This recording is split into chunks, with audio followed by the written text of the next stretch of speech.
আমাদের একটা নতুন ব্লগে স্বাগত। আর্য রেডি হয়ে গেছে আর আমরাও রেডি হয়ে গেছি।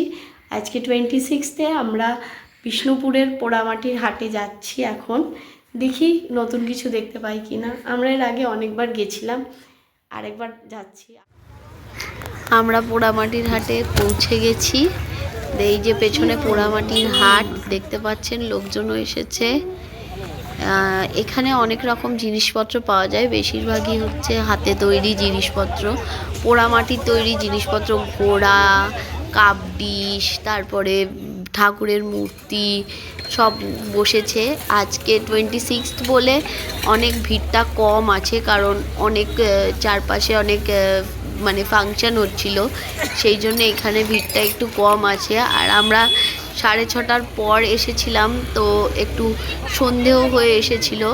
এই হাটটা মোটামুটি দুপুর থেকে হওয়া যায়। এই দেখুন কত সুন্দর সুন্দর ঠাকুরের মূর্তি আছে, এই যে তারপরে ঘোড়া, মাটির বোতল সব এখানে পাওয়া যায়।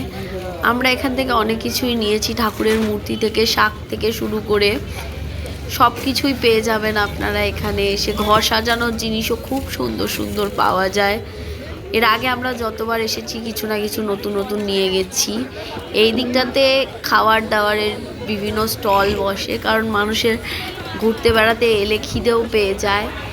তো এদিকে অনেক রকমের স্টল বসেছে, যেমন এই সামনেটায় দেখতে পাচ্ছেন পাঁপড় ভাজছে, ফুচকা ভাজছে, তারপরে হচ্ছে পিঠের বলুন, তারপরে সব ফুচকা, তারপরে ওদিকে হচ্ছে এগ রোল, চাউমিন, তারপরে রুটি, সব কিছু পাওয়া যায় এখানে। একটা সব থেকে ভালো জিনিস হচ্ছে এখানে পিঠে পাওয়া যায়।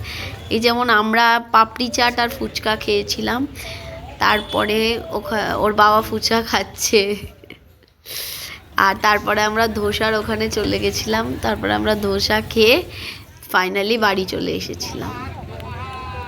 Thank you.